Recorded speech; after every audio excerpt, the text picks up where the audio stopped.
រឿងក្តីនេះបានកើតឡើងនៅថ្ងៃទី18 ខែឧសភាឆ្នាំ2022នៅក្នុងទីក្រុងដេលីប្រទេសឥណ្ឌា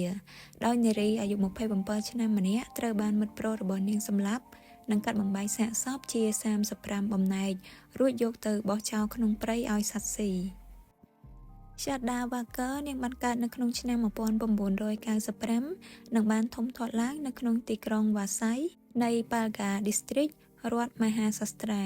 ដោយនាងរស់នៅជាមួយនឹងម្ដាយនិងប្អូនប្រុសរបស់នាងរីឯឪពុករបស់នាងរស់នៅដាច់ដោយឡែកShraddhaមិនសូវជាមានទំនាក់ទំនងល្អជាមួយនឹងឪពុករបស់នាងឡើយដោយសារតែនាងមានចរិតរាងមានះរឹងរូសមិនសូវចូលចិត្តការគ្រប់គ្រងពីឪពុកម្ដាយឡើយនាងបានចូលសិក្សាមហាវិទ្យាល័យផ្នែកសារព័ត៌មាននិងប្រព័ន្ធផ្សព្វផ្សាយដោយរៀនបណ្ដានាងក៏ធ្វើការងារបណ្ដាផងដែរដោយនាងធ្វើការជា call center នៅក្រុមហ៊ុន MNC ដែលស្ថិតនៅក្នុងតំបន់ Malad នៃទីក្រុង Mumbai តែក្រោយមក Shraddha ក៏សម្រេចចិត្តបញ្ឈប់ការសិក្សានៅក្នុងឆ្នាំ2018 Shraddha ក៏បានស្គាល់គ្នាជាមួយនឹងបុរសម្នាក់តាមរយៈ app រកគូស្នេហ៍ Bumble ដែលគេមានឈ្មោះថា Aftab Amin Poonawalla ដែលគេមានអាយុបងនាង1ឆ្នាំវាគឺជារឿងចៃដន្យមែនទែនដែលAftabក៏ធ្វើការជា call center នៅក្នុងក្រុមហ៊ុន MNC ដូចទៅនឹងShraddhaដែរហើយគេក៏ជាអ្នករស់នៅក្នុងទីក្រុង Vasai ដូចគ្នាក្រៅពីធ្វើការAftabគេក៏ជាអ្នកផលិតមាតិកាម្ហូបអាហារនៅលើបណ្ដាញសង្គមផងដែរដែលគេធ្លាប់ទទួលបានការហ្វឹកហាត់ការងារជាចុងភៅShraddha និង Aftab ពួកគេហាក់មាននិស្ស័យជាមួយគ្នាហើយពួកគេក៏ចាប់ផ្ដើមតាក់ទងគ្នាចាប់តាំងពីពេលនោះមកបន្ទាប់ពីតាក់ទងគ្នាបានប្រហែលជា8ទៅ9ខែគឺនៅក្នុងឆ្នាំ2019ទំនាក់ទំនងស្នេហានេះក៏បានដឹងឮទៅដល់គ្រួសាររបស់Shraddhaដែលគ្រួសាររបស់Shraddhaពួកគេមិនពេញចិត្តនៅទំនាក់ទំនងនេះឡើយដោយសារតែពួកគេទាំងពីរនាក់កាន់សាសនាខុសគ្នាAftab គេកាន់សាសនាមូស្លីមរីឯShraddhaកាន់សាសនាហិណ្ឌូShraddha បានខឹងទៅលើគ្រួសាររបស់នាងជាខ្លាំងដោយសារតែពួកគេបានជំទាស់នៅទំនាក់ទំនងស្នេហារបស់នាងហើយនាងក៏បានសម្រេចចិត្តចាកចេញពីផ្ទះដើម្បីទៅរស់នៅជាមួយនឹងAftabបើទោះបីជាគ្រួសាររបស់នាងព្យាយាមហាមឃាត់យ៉ាងណាក៏ដោយពួកគេទាំងពីរនាក់បានទៅរស់នៅផ្ទះជួលមួយកន្លែងនៅក្នុងតំបន់ Naigaon នៃទីក្រុង Mumbaiពីដំបូងឡើយទំនាក់ទំនងរបស់ពួកគេល្អប្រក្រតីជាធម្មតាហើយShraddhaនាងមានភាពប្រកបប្រជាជាមួយនឹងទំនាក់ទំនងនេះជាខ្លាំង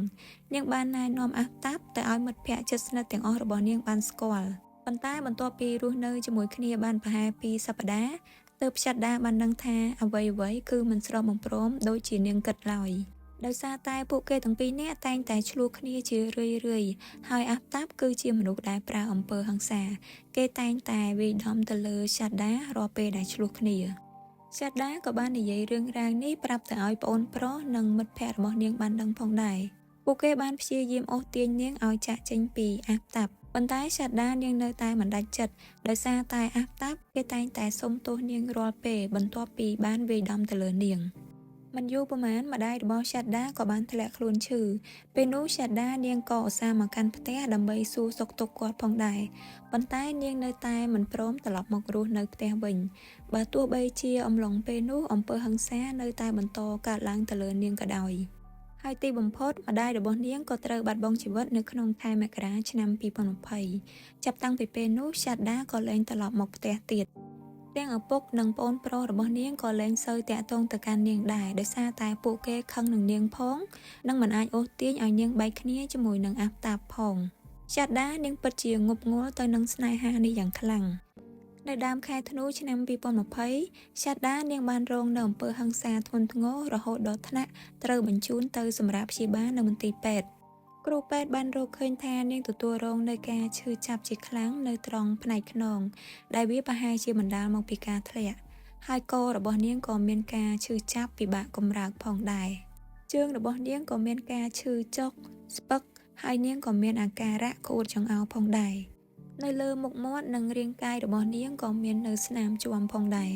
នៅក្នុងអំឡុងពេលនោះមិត្តភ័ក្តិរបស់Shraddhaក៏បាននាំនាងទៅដាក់ពាក្យបណ្ដឹងនៅប៉ុស្តិ៍ប៉ូលីសផងដែរប៉ុន្តែប៉ូលីសមិនបានជួយដោះស្រាយបញ្ហាពួកគេឡើយShraddhaនាងពិតជាមានការភ័យខ្លាចទៅលើAftabជាខ្លាំងនាងធ្លាប់បានប្រាប់មិត្តភ័ក្តិរបស់នាងពីការព្រួយបារម្ភពីសុវត្ថិភាព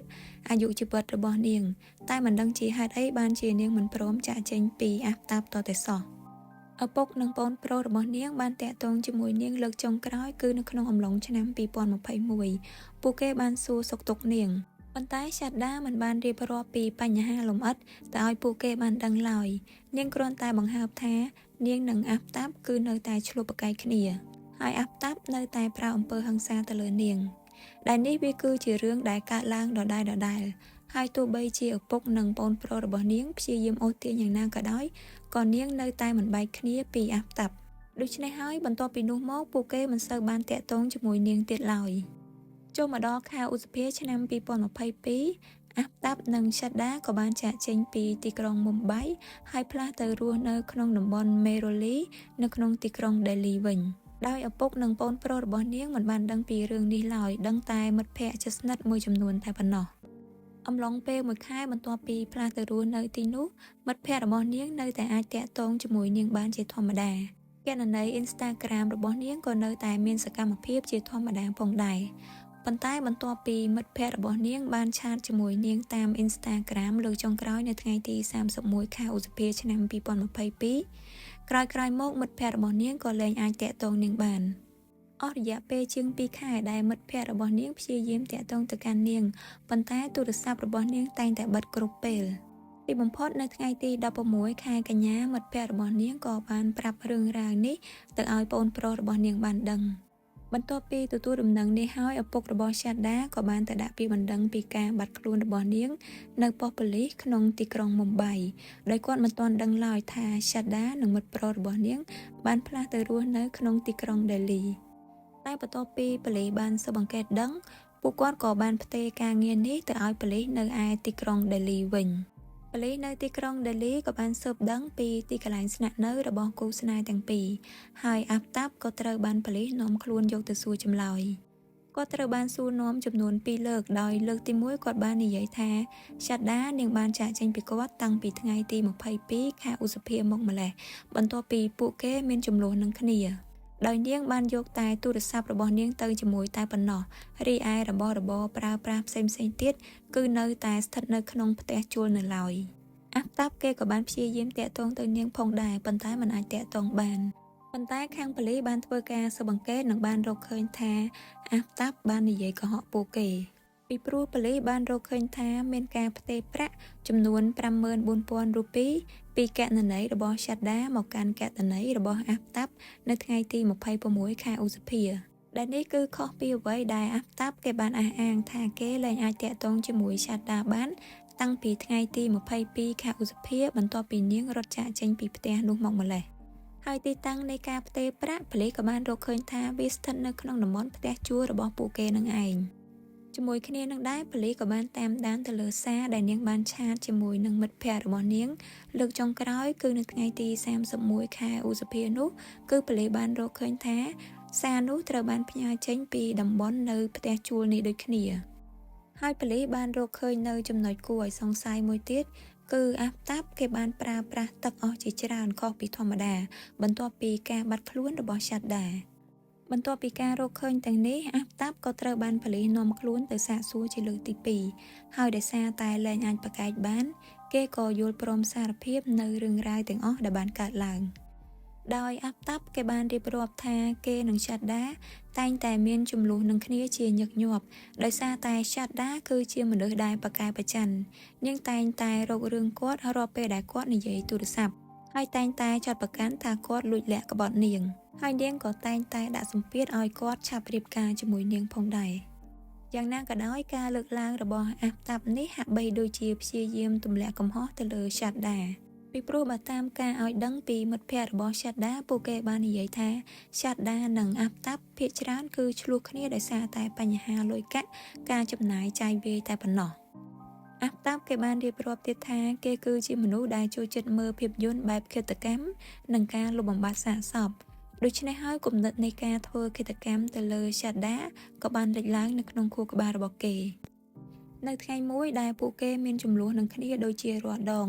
ហើយអាហ្វតាប់គេគិតចង់សម្លាប់សាដានៅក្នុងពេលនោះប៉ុន្តែដោយសារតែគេបានឃើញសាដានាងយំគេក៏លែងចង់ធ្វើវាវិញ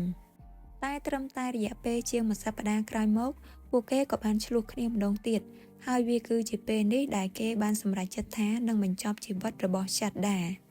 វាគឺនៅថ្ងៃទី18 ខែឧសភាឆ្នាំ2022នៅម៉ោងប្រហែលជា8យប់អាហ្វតាប់គេបានច្បាច់កទៅលើ Shada រហូតដល់នាងផុតដង្ហើម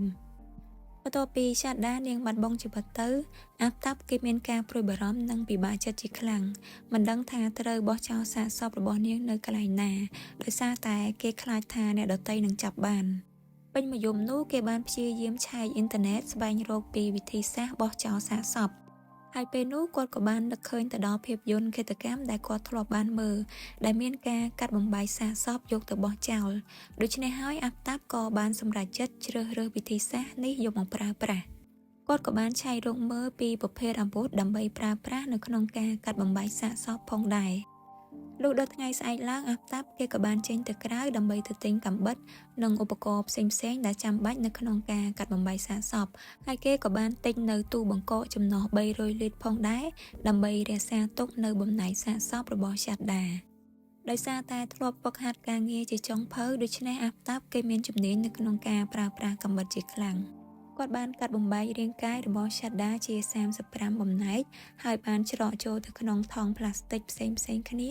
និងបានរក្សាទុកនៅក្នុងទូបង្កកដើម្បីទុកយកទៅបោះចោលម្ដងបន្តិចនៅរៀងរាល់ម៉ោង2យប់ដើម្បីកុំឲ្យមានការសង្ស័យគេបានជ្រើសរើសទីតាំងនៅតំបន់ព្រៃក្បែរនោះនិងនៅតំបន់ផ្សេងទៀតដើម្បីបោះចោលសាកសពរបស់ Shada ដែលគាត់សង្ឃឹមថាសត្វនឹងមកស៊ីបំណែកសាកសពទាំងនោះហើយគាត់ថែមទាំងបានកិននៅថ្លើមនិងពោះវៀនរបស់នាងមុនពេលយកទៅបោះចោលថែមទៀតផងគាត់បានចំណាយពេលជាច្រើនថ្ងៃក្នុងការបោះចោលបំណែកសាកសពជាបន្តបន្ទាប់អំឡុងពេលដែលរស់នៅជាមួយបំណែកសាកសពដែលសេសសល់នៅក្នុងទូបង្កកនោះអាហ្វតាប់គេគ្មានអារម្មណ៍ខ្លាចញញើតឬសោកស្ដាយដឹងកំហុសសូម្បីតែបន្តិចគេថែមទាំងបានបើកទូបង្កកដើម្បីមើលមុខរបស់ Shada ស្ដីឲ្យនាងនិងធ្លាប់បានទះទៅលើមុខរបស់នាងផងដែរនៅពេលដែលគេមានអារម្មណ៍ថាខឹងនឹងនាងបន្ថែមពីនឹងទៅទៀតបន្ទាប់ពីសម្លាប់ Shada បានប្រហែលជាជាង2សប្តាហ៍គេថែមទាំងបានឆាតតាក់ទងហៅមនុស្សស្រីដែលគេស្គាល់តាម app គូស្នេហ៍ Bumble ឲ្យមកគេងនៅផ្ទះរបស់គេថែមទៀតទាំងដែលពេលនោះបំណែកសាកសពរបស់ Shada នៅមិនទាន់យកចេញអស់ពីទូបង្កកឡើយតែពិតទៅអាហ្វតាប់គេចូលចិត្តតាក់ទងមនុស្សស្រីតាមរយៈ app គូស្នេហ៍ Bumble នេះជាខ្លាំងគេបានសារភាពថាគេបានតាក់ទងជាមួយនឹងមនុស្សស្រីរហូតដល់ជាង20នាក់តាមរយៈ app នេះសូម្បីតែពេលដែលគេកំពុងតែតាក់ទងជាមួយនឹង Shada ក៏ដោយហើយស្ត្រីទាំងនោះគឺភាគច្រើនសុទ្ធសឹងតែកាន់សាសនាហិណ្ឌូអាហ្វតាប់គេក៏បានឆែកមើលអ៊ីនធឺណិតពីរបៀបក្នុងការសម្អាតដានពីកន្លែងកើតហេតុផងដែរដោយគេបានប្រើប្រាស់នៅសារធាតុគីមីមួយចំនួនក្នុងការលាងសម្អាតទីកន្លែងផ្សេងនិងទូបង្កកបន្ទាប់ពីបំណែកសាកសពត្រូវបានយកទៅបោះចោលអស់ដូច្នេះហើយទើបអំឡុងពេលនោះបរិមាណទឹកដែលគេប្រើប្រាស់ច្រើនខុសពីធម្មតាហើយភស្តុតាងមួយចំនួនដូចជាខោអាវប្រឡាក់ឈាមជាដើមគេក៏បានយកវាទៅបោះចោលផងដែរគេបានប្រើប្រាស់ទូរស័ព្ទរបស់ Shada បានផ្ទេរប្រាក់ពីគណនីរបស់នាងបានផុសរូបរបស់នាងចូលទៅក្នុងគណនី Instagram របស់នាងដើម្បីឲ្យអ្នកដទៃមើលមកថា Shada នាងនៅតែមានជីវិតជាធម្មតាហើយនៅថ្ងៃទី31 ខែឧសភាគេក៏បានបន្លំខ្លួនធ្វើជា Shada និងបានឆាតតាក់ទងជាមួយនឹងមិត្តភ័ក្តិរបស់នាងបន្ទាប់ពីទទួលបានចម្លើយសារភាពទាំងនេះហើយប៉ូលីសក៏បានឲ្យអាហ្វតាប់នាំពួកគេទៅទីតាំងដែលគេបានបោះចោលបំណែកសាកសពរបស់ Shada បំណែកសាកសពចំនួន35ដែលអាហ្វតាប់គេបានអះអាងប៉ូលីសអាចរកឃើញមកវិញបានត្រឹមតែ13បំណែកតែប៉ុណ្ណោះហើយបំណែកភាគច្រើនគឺនៅសល់តែឆ្អឹងក្នុងនោះក្បាលរបស់ Shada មិនត្រូវបានគេរកឃើញឡើយប៉ុន្តែនៅក្នុងអំឡុងពេលនោះប៉ូលីសក៏ទទួលដំណឹងមកថាខាងប៉ូលីសនៅតំបន់ East Delhi បានរកឃើញក្បាលរបស់សាកសពមួយនិងដៃមួយដែលមិនស្គាល់អត្តសញ្ញាណដែលបំណែកទាំងពីរនេះត្រូវបានរកឃើញតាំងពីខែមិថុនាមកម្លេះគឺមួយខែបន្ទាប់ពី Shada នាងបាត់បង់ជីវិតហើយបំណែកក្បាលត្រូវរងនៅការបំផ្លាញយ៉ាងធ្ងន់ធ្ងររហូតដល់មើលលែងយល់មានព័ត៌មានខ្លះបាននិយាយថាបំណែកក្បាលនោះត្រូវបានដុតឲ្យខ្លោចដើម្បីលាក់បាំងអត្តសញ្ញាណក្រោយមកបំណែកសាកសពទាំងអស់នេះក៏ត្រូវបញ្ជូនទៅធ្វើតេស្ត DNA ជាមួយគ្នាចំពោះលទ្ធផលមានព័ត៌មានបញ្ជាក់ថាបំណែកសាកសពទាំង13ដែលបានរកឃើញនៅក្បែរតំបន់ផ្ទះជួលរបស់អាហ្វតាប់គឺពិតជាសាកសពរបស់ Shada ពិតមែន ប៉ុន្តែចំពោះបំណែកក្បាលនិងដៃដែលបានរកឃើញនៅតំបន់ East Delhi វិញគឺមិនមានព័ត៌មានបញ្ជាក់ឡើយអាហ្វតាបត្រូវបានប៉ូលីសចាប់និងឃុំខ្លួននៅថ្ងៃទី12 ខែវិច្ឆិកាឆ្នាំ2022ដោយខាងប៉ូលីសបានចោទប្រកាន់គាត់ពីបទឃាតកម្មដោយចេតនាដែលអាចប្រឈមនឹងទោសប្រហារជីវិតឬជាប់គុកអស់មួយជីវិតរួមទាំងការចោទប្រកាន់ផ្សេងៗទៀតដូចជាការបំផ្លាញទៅលើសាកសពការលុបបំបាត់ភស្តុតាងនិងការបំភាន់ជាដើមប៉ុន្តែរហូតមកដល់ពេលបច្ចុប្បន្ននេះតុលាការនៅមិនទាន់កាត់ក្តីសម្រេចនៅឡើយទេហើយអាហ្វតាបនៅតែស្ថិតនៅក្រោមការឃុំឃាំងរបស់ប៉ូលីសអាហ្វតាបគេមិនដែលបង្ហាញអារម្មណ៍ស្ដាយក្រោយឬដឹងកំហុសឡើយរាល់ពេលដែលគេត្រូវបានប៉ូលីសសួរចម្លើយគេថែមទាំងនិយាយទៀតថាបើទោះបីជាគេត្រូវទទួលនៅទោសប្រហារជីវិតក៏គេមិនមានអារម្មណ៍ថាខុសដែរគេថែមទាំងគិតថាខ្លួនគេនឹងអាចទៅកាន់ឋានសួគ៌ថែមទៀតឪពុករបស់សាត់ដាបានទាមទារឲ្យមានទោសប្រហារជីវិតទៅលើអាហ្វតាបហើយគាត់ក៏បានសង្ស័យផងដែរថាកត្តាជំរុញដែលធ្វើឲ្យមានឃាតកម្មទៅលើកូនស្រីរបស់គាត់ក៏តាក់ទងទៅនឹងលបជីហាតផងដែរដែលលបជីហាតនេះគឺមានន័យថាបុរសមូស្លីមដែលព្យាយាមលួងលោមស្ត្រីហិណ្ឌូឲ្យស្រឡាញ់ពួកគេគឺមិនមែនចេញពីចិត្តឡើយប៉ុន្តែដើម្បីអូសទាញស្ត្រីទាំងនោះឲ្យចូលសាសនារបស់ពួកគេឬដើម្បីធ្វើបាបពួកនាងឬមានហេតុផលផ្សេងៗជាក់ស្ដែងអាហ្វតាបគេក៏បានសារភាពដែរថាគេបានតាក់ទងជាមួយនឹងស្ត្រីរហូតដល់ទៅជាង20នាក់ដែលពួកនាងសុទ្ធសឹងតែជាអ្នកកាន់សាសនាហិណ្ឌូឪពុករបស់សាដាជឿជាក់ថាឃាតកម្មដែលកើតឡើងទៅលើសាដាគឺមានផែនការរៀបចំទុកជាមុនវាមិនមែនកើតឡើងភ្លាមៗដោយសារតែចំនួននោះទេហើយគាត់និងមហាជនជាច្រើនទៀតបានជំរុញឲ្យប៉ូលីសធ្វើការស៊ើបអង្កេតពាក់ព័ន្ធនឹងបញ្ហានេះផងដែរហើយទង្វើរបស់អាហ្វតាបនេះបានធ្វើឲ្យមនុស្សមួយចំនួនមានការខឹងសម្បារជាខ្លាំងរហូតដល់ចង់សងសឹកទៅលើគាត់ដោយនៅថ្ងៃទី29 ខែវិច្ឆិកាឆ្នាំ2022អំឡុងពេលដែលឡានប៉ូលីសបានដឹកអាហ្វតាបចាក់ចេញពីវិទ្យាស្ថានកុសលវិច័យក៏មានឡានមួយបានបើកមកកាក់ឡានប៉ូលីសហើយមនុស្ស5នាក់បានចុះពីលើឡាននោះដោយមានកាន់ដាវនៅក្នុងដៃពួកគេមានបំណងចង់វាយប្រហារទៅលើអាហ្វតាបប៉ុន្តែប៉ូលីសក៏បានបង្ក្រាបហេតុការណ៍នោះបានសម្រេចបន្ទាប់ពីហេតុការណ៍នោះមកអាហ្វតាបក៏ត្រូវបានប៉ូលីសឃុំខ្លួននៅក្នុងគុកដោយមានការការពារសុវត្ថិភាពយ៉ាងប្រុងប្រយ័ត្នដោយគាត់ត្រូវបានដាក់នៅក្នុងគុកដាច់ដោយឡែកដោយអនុញ្ញាតឲ្យចេញមកក្រៅតែ2ម៉ោងប៉ុណ្ណោះក្នុងមួយថ្ងៃប៉ុន្តែនៅក្នុងឆ្នាំ2024មេធាវីរបស់គាត់ក៏បានធ្វើការតវ៉ាហើយក្រោយមកអាហ្វតាបក៏ត្រូវបានអនុញ្ញាតឲ្យចេញមកក្រៅ8ម៉ោងក្នុងមួយថ្ងៃហើយរឿងក្តីនេះក៏នៅតែរងចាំការសម្រេចពីតុលាការរហូតមកដល់សព្វថ្ងៃនេះ